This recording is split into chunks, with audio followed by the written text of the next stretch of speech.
Auzubillahiminash-shaytanir-rajeem. Bismillahir-rahmanir-rahim. Assalamu alaikum and a very warm welcome to World This Morning. I'm your host Hajra Satti, and joining me is my wonderful co-host who also happens to be my mentor here and a face of PTV World, Fahim Bangesh. Assalamu alaikum, Fahim. How are you doing today? First of all, thank you for the compliments. You truly deserve it. And B, Hajra, well, A, walaikum assalam, and B, I'm not very warm and not very hyper and not very happy today because one of my most favorite characters played by Matthew Perry today has expired. He has succumbed to the life that he was living. And you know, the hardest part is Matthew Perry played Chandler Bing in Friends. I'm sure many of the people who are watching us right now must be familiar with that character. And the worst part is that, he was really, really funny, not just his character, but also in his real life. And he had to fight mental illness, a very severe mental illness like depression. He had to fight chronic drug addiction, alcohol addiction to be specific. And he kept on fighting his entire life. And in his interview, he also said that he does not remember 3 seasons of that particular show, which is something really, really astonishing for me because I would remember each and everything that I've done in PTV, right? But he went through so much trauma that he did not remember the 3 seasons that he did with Friends. Right, and sitcoms creator also talked about how he was such a brilliant actor, he was very funny, and he was the funniest person in the room as quoted by the BBC, and he brought so much joy to the world, and we have seen the utmost pouring of the love by his fans, by his friends and family on his passing away. He was 54 when he passed away. And he very openly talked about the mental health because this was the issue that was close to him. Obviously, he was suffering from the drug addiction. And obviously, Friend is a season which had followed the fortune of 6 friends who were living in the New York, and it aired from 1994 till 2004. And the charm of the Friend never ends. And till today, a lot of people watch it. There's a particular addiction in this show, I would say. As a matter of fact, Hajra, even I watch it at times when I'm down. I watch it to just be happy, to get elated. And we've also seen on different TV channels that people in New York, they went to the building where they showed that this is where the apartment of the Friends is. And they, paid their respects. They wrote a lot of letters and messages and put flowers over there in order to pay homage and respects to this great actor called Matthew Perry. Right, he was also known as Chandler in the sitcom series called Friends. Now moving on to another top story, which is about Pakistani government. Pakistani state has given the illegal, I would again emphasize the illegal Afghan refugees who were residing in Pakistan to leave the country and go back to Afghanistan because Afghanistan is now a stable place. The war has ended there and the government is in place who is there to support them. And in this regard, we have a visual representation or package that has been made by our team. So let's take a look at the package. Only last one day left for all illegal staying foreigners to leave Pakistan. The government of Pakistan will not extend the deadline for all foreigners to leave the country till October 31st. The government has given a deadline of October 31st to the illegal citizens to leave the country. Numerous crimes in Pakistan have arisen due to illegal refugees. The government of Pakistan and the military leadership made an irrevocable decision to end these crimes in the view of the integrity of Pakistan. Suspicious persons were identified through extensive mapping, geofencing in the country by security forces, and after October 31st, movable and immovable properties of illegal foreigners residing in Pakistan will be confiscated. Due to government orders, thousands of Afghans are returning to their homeland from Torkham and Chaman border every day. On October 29, 6,382 Afghans went to their country. 223 families were repatriated in 271 vehicles to Afghanistan, and this process continues on a daily basis. A total of 92,928 Afghan refugees have been repatriated so far. Pakistan has always played played the role of a sympathetic and responsible neighbor, which is unparalleled in the world. Pakistan has been sheltering Afghanistan's war victims for decades. The repatriation of Afghans is an indispensable process for the sustainable peace of both countries and the region. Provincial governments in Punjab, Sindh, Balochistan, and Khyber Pakhtunkhwa have finalized the operational plan of the illegal immigrants for returning to their countries. Khyber Pakhtunkhwa will have 2 deportation centers in Nowshera and Chamkani, while Balochistan will house 3 facilities in provincial capital of Quetta and in Qilla Abdullah district. These 2 provinces line Pakistan's nearly 2,600-kilometer border with Afghanistan and collectively host most of the refugee families. Authorities have directed police and law enforcing agencies to ensure foolproof security of illegal immigrants returning to their homeland. The final decision to deport persons residing illegally will not be granted, and no extensions will be given. Aisha Rafiq, PTV World, Islamabad. That's true. All the illegal immigrants are now moving back to their own country. And again, the stress is on the word illegal, which is a very good step taken by the government of Pakistan because of the porous border between Pakistan and Afghanistan. This had been going on for some time. And now, as a report suggested, that the situation in Afghanistan is stable. So anyway, without further ado, I would like to introduce our first segment today. We have been observing this month, the October month, as we call it, the Pinktober. We've talked about it a lot with many doctors as far as breast cancer is concerned, breast cancer awareness is concerned. We've talked about mental health, and today is the 31st of October.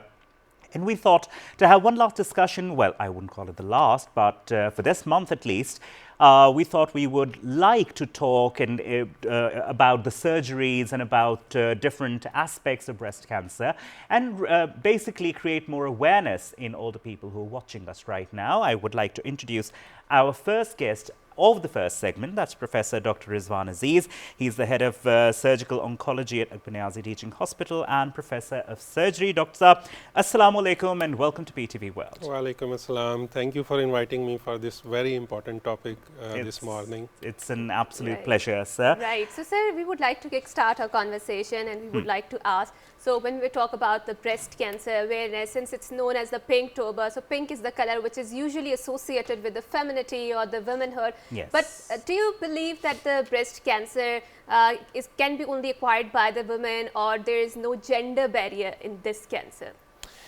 Bismillahirrahmanirrahim. No, it's a very good question because that is a normal general understanding that breast cancer is only associated with female gender. Yeah. But as a matter of fact, even the males can get the breast cancer, although the percentage is very low. It's about 1% in comparison to female gender.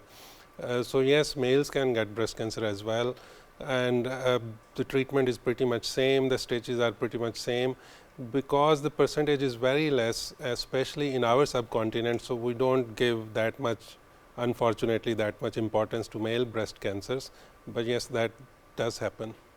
Right, and also, sir, we do talk about the one-stop breast clinics, right? They've been established in different areas of Pakistan, right?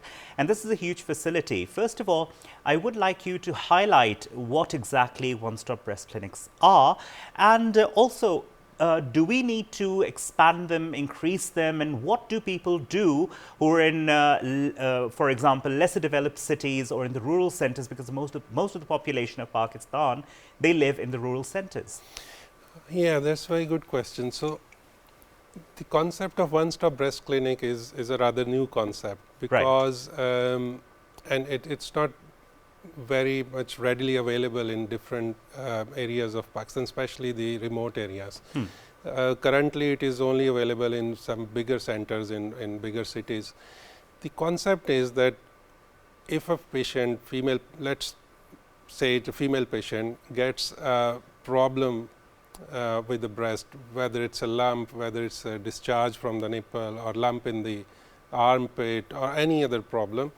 So what happens normally is that if they go to a doctor, they discuss everything and the doctor advises some tests, and then most of the time they have to go again to get all the tests done, and then third time they go back again to the same doctor to show the tests and to take the advice.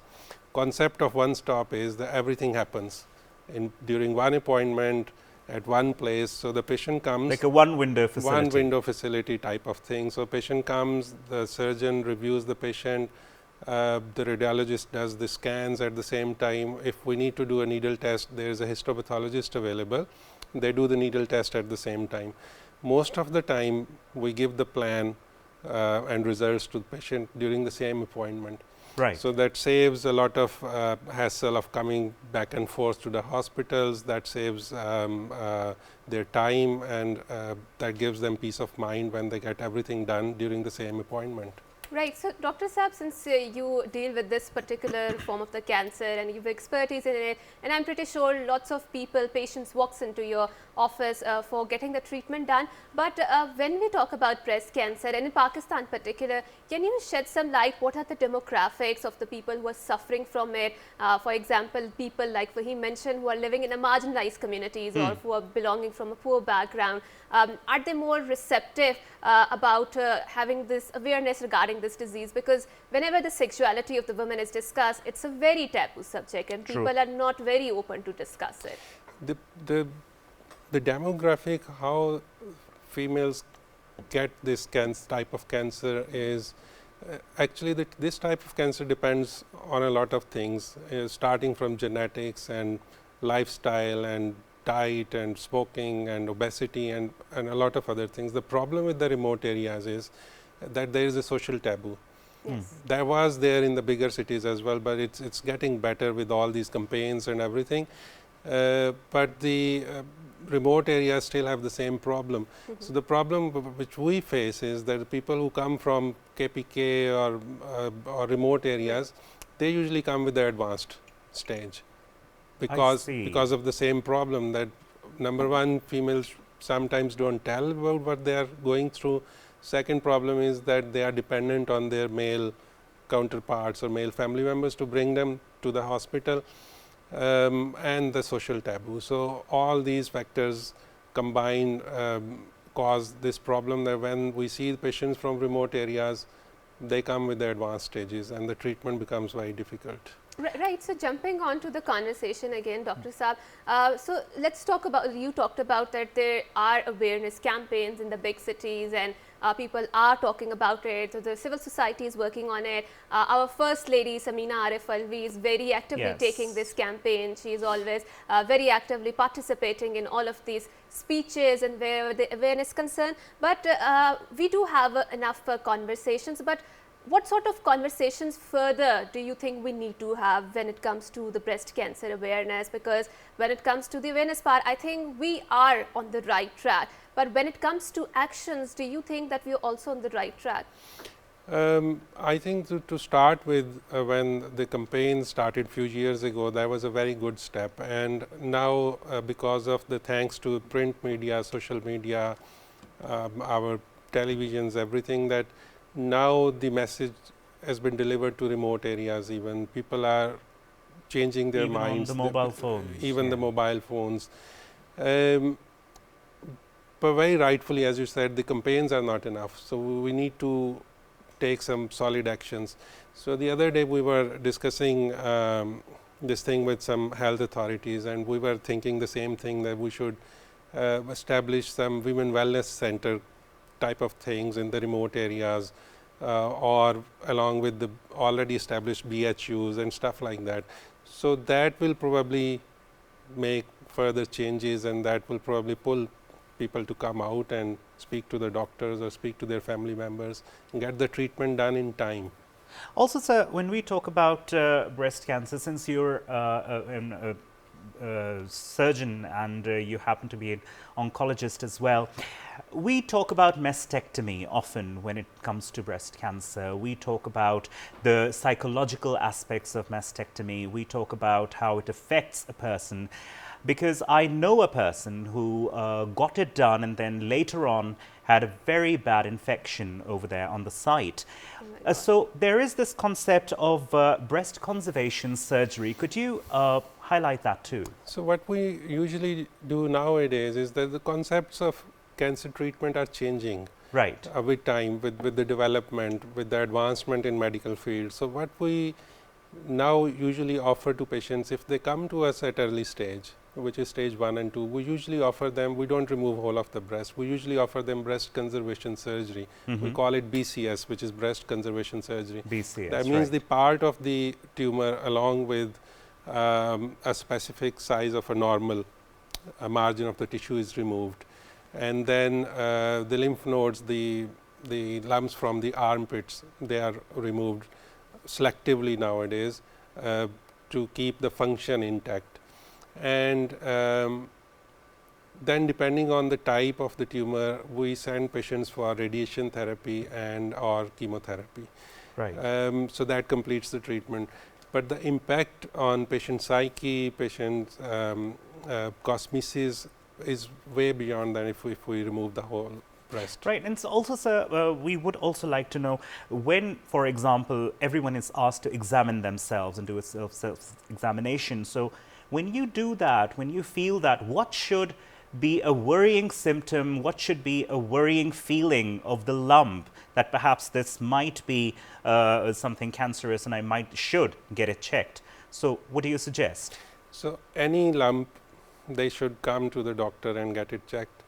But as your question is concerned, the patients who have a strong family history, the patients who have got other strong risk factors, they should be more worried about if a lump appears in the breast.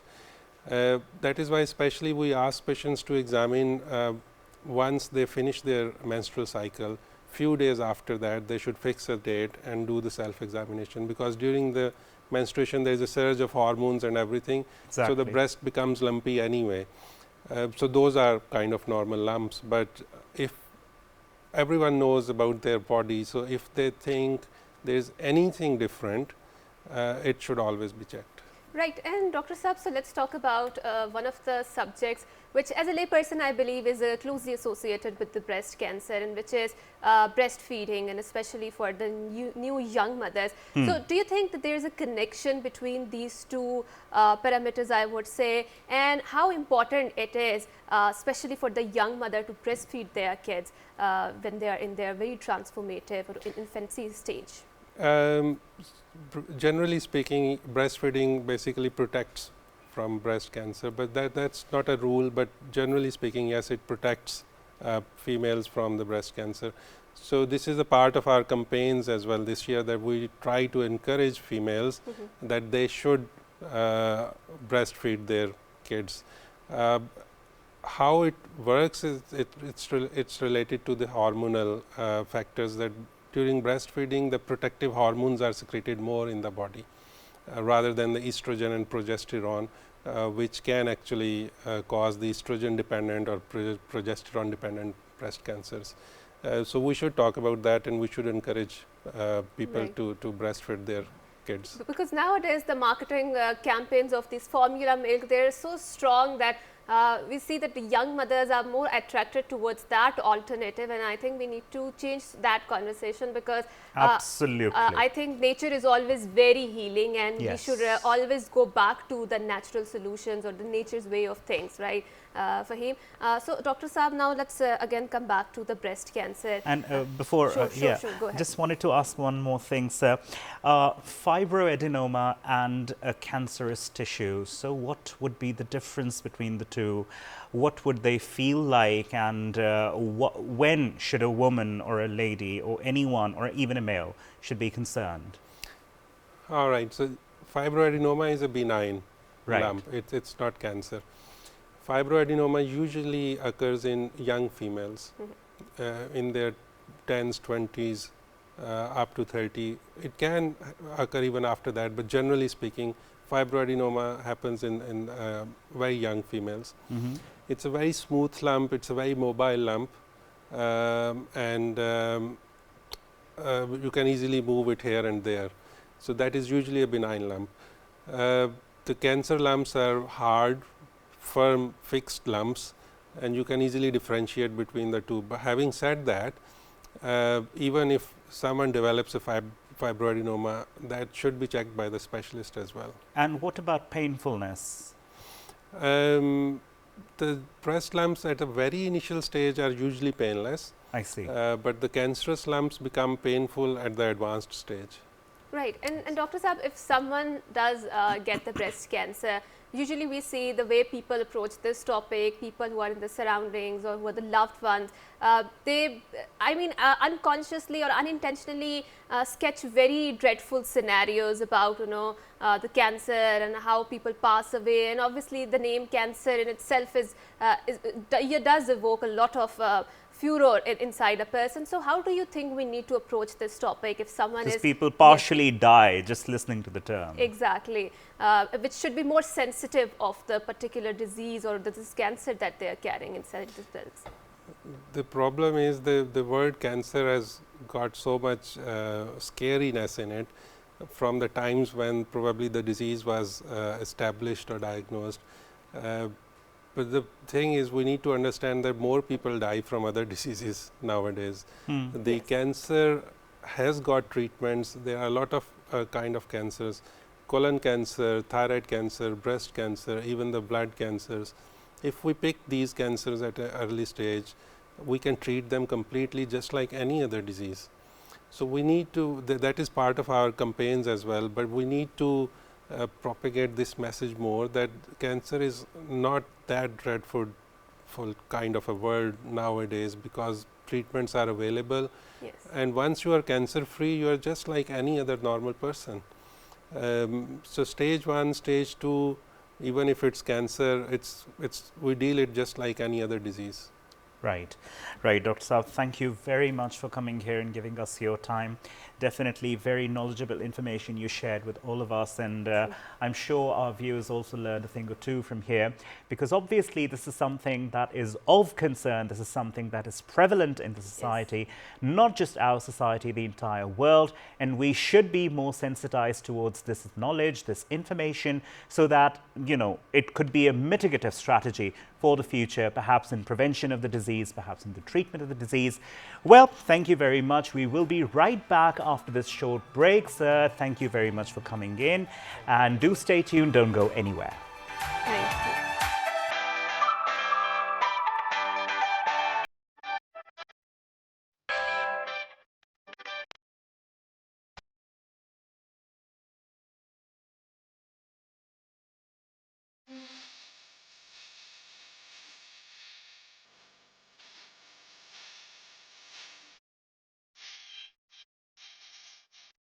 Welcome back to World This Morning with Hajra Sati and Fahim Bangish. We had a very lovely discussion before the break, and now, interestingly, it's a very special and interesting day today. What is it, Hajra? Right, so since it's 31st of October and it happens to be World City Days, and the theme of this day is financing sustainable urban future for all, to explore how to unlock transformative investment in urban planning and achieve adequate fiscal decentralization. And Pakistan is an ancestor of lots of old civilization like Gandhara civilization, like Indus civilization, Mehergarh civilization, and Multan is one of the oldest city in Pakistan that has a very rich and transformative history.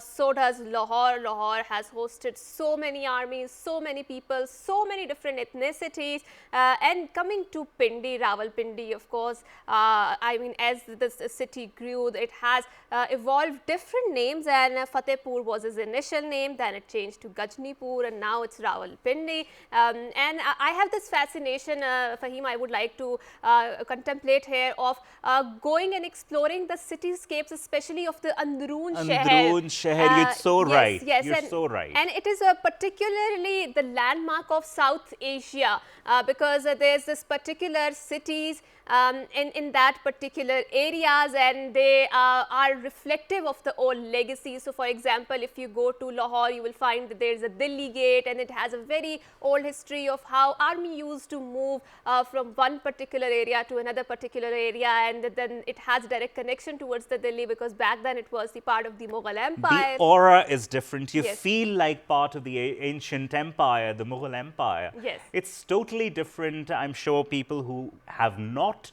witnessed and experienced it must do that. And not to forget Islamabad, one of the most beautiful capitals of the world. And we're very proud of living in Islamabad.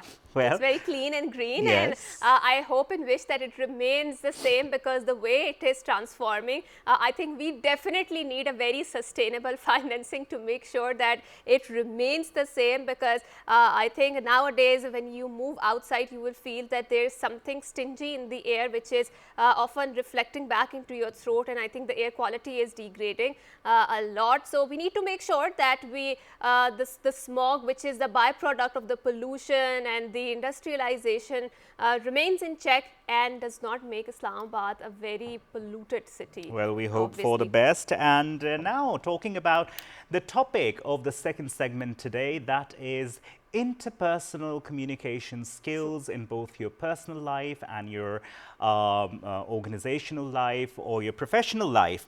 Well, to talk about that, I would like to introduce our guest. That is none other than Mr. Asif Rasool Saab. He's an analyst and a lecturer at Namal University. Asif Saab, Assalamu alaikum and welcome to PTV World. Wa alaikum assalam. Thank you very much. Pleasure to have you here, sir. Now, sir, when we talk about interpersonal communication skills, we do talk about it at a professional level. Yes, we do know how to communicate or how to interact with our bosses or colleagues or peers. But when it comes to the personal life, not many of the people know exactly how to communicate or how to carry ourselves in our personal lives, especially when it comes to the married people, because obviously we do see in our society how the rate of divorces is going up, which I believe is precisely one of the reasons is the lack of communication, lack of empathy, lack of understanding. The messages don't go across, as they should in proper communication. So could you shed some light on that? Well, thank you very much. First of all, I really appreciate the way you properly summarized my whole content. Thank you very much for that. Yes, I'll start off with this perceptual world. Right. All of us, we communicate from our perceptual world. And there are many factors which shape or develop our perceptual world. For example, your parenting. And massively, they're going to contribute. And ultimately, even their own style, communication style, they're also going to affect you. Then a particular school system. We have got like a whole range of school system in our country. So all of them, they just contribute different ways. Then we get like people, the society or the friends with whom they just gel well. I mean, they are going to contribute. The material which you watch or the content which you consume online, it's going to affect you. So all these factors, then you have got like, I think your own personal experiences, yes, the way they are going to affect you. So ultimately, all these factors, they are going to develop your perceptual world. Now coming to your question, I fully agree when it comes to our personal life. I think we better train children right from the start. Number one is, for example, I grew up in a society where we were just told either you're going to win or you lose. Now this really still, it affects me one way or the other way. We never teach children that there could be a win-win situation. Okay, so it's like one other factor. Second thing is, yes, now I have seen there is a change in the curriculum as well. For example, in school, now I can just listen from my kids as well. Sharing is caring. Yeah. So they usually, the teachers ask them to bring something and they eat together, they enjoy it together. But in our days, it wasn't in the vogue. People always ate separately, whatever, like if you are carrying some bucks in your pocket, you would prefer to go all alone somewhere, you would munch at something and then you're going to join your group. So obviously these factors, ultimately when people are going to join, either it's in the personal life or in their professional life, it is going to affect them. And Bangesh, it's very clear, believe me, from their communication pattern. The moment people start communicating, you can exactly understand. Right, obviously, and sometimes what happens is that there are two aspects of communication. It's verbal and non-verbal, and Yeah. sometimes the non-verbal is not complementing the verbal aspects of the communication, and that can create a lot of miscommunication, and that can lead to a lot of disagreements. But now let's talk about something. I would say, is it communication? Is it some people are very good at communicating, some people are not that good at communicating. So is it an innate ability, some people are born with it, or is it an acquired skill that can be learned behavior? How would you suggest or look at this aspect of the interpersonal communication? First of all, let me just appreciate one thing. Last night I was just going through this one book about communication, and I mean, what you're quoting, I fully agree. In like when you start communicating with the people, there is another aspect as well, your subconscious. Now your subconscious is going to also affect your nonverbal communication during your conversation. It's going to affect the tonality of your voice and host of other things. So yes, I fully agree. When people communicate, for example, there are a lot many different occasions. For example, you pick someone and he goes to a totally new environment. Perhaps he or she is not exposed to that kind of environment. So you can see that they'll start sweating, they won't be able to communicate properly and all that. And it's very clear, like for example, when someone sits there, you must have seen or experienced it as well. Whenever your colleagues comes in to sit in for someone else. So, I mean, you can always feel that, well, I mean, this is perhaps their like first time in this particular role, okay? And we can see, but with the passage of time, people do groom it. Second thing is, well, people say that it's innate. It's like, even if it's innate, maybe like 1 or 2%, it's because of their environment, still I doubt. Otherwise, most of the people, I've listened to all these theorists who teach communication, who are expert of this nonverbal communication. They all say that we were awkward. We had problem. And with the passage of time, we did groom ourselves, like the way all of us we do in our professional life. So even quoting from your this arena, I read a lot about Oprah Winfrey. Yes. So I like from her like first experiences to now, the way she said, Right. Larry King, from first experience to now. So now you can see like the level of beautiful coordination between the verbal and non-verbal. It's with a lot of experience and Right. exposure. But then obviously for him, we've seen Yeah. that there are lots of leaders who are very charismatic, and they have this ability to sway the public opinion. They have this ability to sway public in their favor because they speak very nicely and their words are very emotive, and they have the power to influence what others are doing. And then there are some people, I am pretty sure you might encounter in your personal life, that they're unable to work on their communication skills, especially in our field, because it relates to working, speaking and putting out communication, right? Yes. So it doesn't matter for how many years they're working, they're still unable to particularly have the command on this field. So that's a very interesting conversation. Now let's weigh in the role of social media. How do you see the development of social media in communication? Do you feel that the interpersonal communication, which is mostly computer mediated communication or done in the social media, how does that influence our communication skills? Or Does can we that say help? it's a huge hurdle in the way we communicate with people? You know, the day I just got this topic and I received a call from PT World. So obviously, one is that I prepare my own content, like going through different things. Then I communicate to a lot many professors. So all of them, they unanimously agreed on one thing, that because of this negative role of social media, we are having a lot many issues inside the classes. I mean, people are too much busy. I mean, they're not going to develop the skill. For example, there was a time when they used to go outside, they would play with the kids and all that. And now I can tell you, like, very surprising. It was a kind of shock for me. I visited one of my friend's house, and he had like, he has 2 beautiful dolls. Believe me, the moment they saw me, and they grimaced at their father. And when I had to ask my friend, what happened?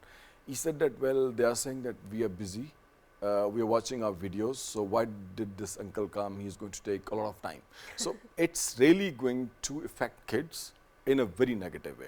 Second could be like children who are producing a kind of content on social media. I appreciate them. I mean, at least they're practicing it, whether it's form of videos, interviews, talks. if it's their own genuine material. For example, right now I've got one of the best guy who reads a lot. His name is Majid. He is studying at our university. He spends 8 to 10 hours inside the library. I said, come on, guy. Wow. Mashallah, you have got a lot of knowledge. Why don't you come outside? So it's been like 1 month. I've been just taking into different classes, and believe me, I enjoy it a lot because I learn a lot. He quotes so many books, and the way he is going to impact students and the response of the students. So like last time when we went for a session, and he had a wonderful session in one of our BBS classes.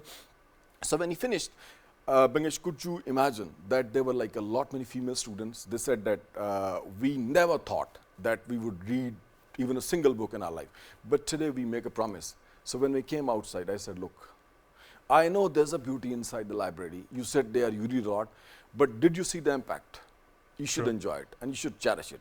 So your learning, it takes place outside of your comfort zone. The moment you are out, Yes. you are there to experiment something. For example, now according to one of the UK's research organization, they're saying that in 2025, we need two setup when it comes to set of skills. One is analytical skill, and second one is creativity. Right. They need like in 2025. So, I mean, this is the best time to develop them as well. So, I would say that whoever has got to improve, please come out, start performing, start experimenting, fail, improve, and improvise upon it. You know, something very interesting that you said, that if you have to learn something, you need to come out of your comfort zone. Now, quoting something that Hajra said, she said there are some people who speak beautifully, but still they are not able to communicate. Now, I would like to highlight a point here of assertiveness, right? Someone is a docile person, he goes to a psychiatrist or a psychologist and is told during his therapy session, okay, you need to be assertive. Now, he or she, they're not told how to be assertive, and in turn, they tend to be more aggressive, right? And that aggression tends to play a very negative role in his professional and personal life. That is a total disaster when it comes to proper interpersonal communication skills. So how do you actually define assertiveness? Because assertiveness is something that according to my definition, is something really healthy. It's something that everybody should have in order to have proper 100% communication. It's not like one person is assertive, one is not. It's supposed to be equal, but still, I want to hear about the definition of assertiveness because many people don't really know. I mean, it's one of the issues which really always stares us in the face because of our culture, because of our environment and so on. We are never taught. It's like we're never taught. We are You're never right. taught. This is the first thing at school level, even outside as well at universities and various things. For example, what we are taught, for example, now it's changing, but still, I mean, it's there, authoritative parents. So authoritative parents, they want all the time their kids to agree. So just imagine even if a kid is having a different thought or a different idea, he would not be able to share. It means he has got beautiful ideas. I wish he could share, but due to certain inhibition or family pressure and all that, because of that, like dictatorship and all that, he is not learning how to communicate it. He is not being provided that environment in which he could just share, and ultimately somebody is going to guide him that, okay, I mean, when next time you got to share, use these kind of word. Okay, in our business communication, like definition and all that, we always tell people that it's not about what you say, it's all about how you say it. It contributes, and it contributes massively. So this is like one of the aspects, and we can have like even at international level, when we just look at the volume of material in form of books, research papers, articles, how to say no. Yes. And I that's mean, something from this really volume, important. That's we really can exactly understand that, I mean, it's a problem. So, I mean, we need to, and through your program, I would tell parents, I would tell teachers at school level, even at like college level, that please inculcate this. Okay, what normally, the way we just grew up in an environment, we were just told that whoever is teaching you any subject, he or she should know each and everything. And believe me, most of the time, teacher played with us.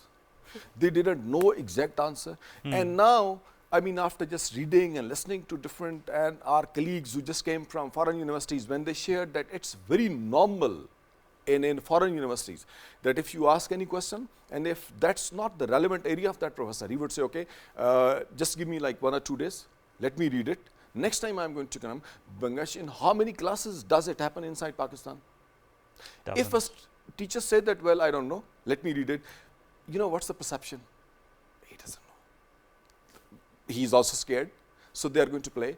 And this is what I openly discuss in my classes, that if you are going to carry on with this traditional mindset, we will play with you. If I don't know the answer, I am really scared of your perception. So I will always come up with like my own hedging techniques. I will hedge around and I will play with you. So we should allow this open kind of communication where students, they should ask questions. They should be allowed to disagree. Okay, like sorry to say, on saying this thing on this program, if it's a school level, college level, or at university level, whether it's a foreign delegation, local delegation, whoever is coming, you know, children are taught, do not ask any question or do not disagree. Simply just appreciate them. So what they are learning? Where is assertiveness? There's no out-of-the-box thinking. We're not allowing them to think critically. You're right. So also, we do know that when it comes to communication, interpersonal skills, we need to understand the other person. Is it important to perhaps include the subject of psychology from school level to the college level to the university level as something mandatory so people can communicate effectively and understand other people and empathize more? And also, I think, is there a difference between listening and hearing? Because That nowadays yes. we see that there's lots of, I would say, wealth of information on social media, but poverty of attention out there. And that also is directly linked to the difference between listening and hearing. Extreme right? poverty, So you're right.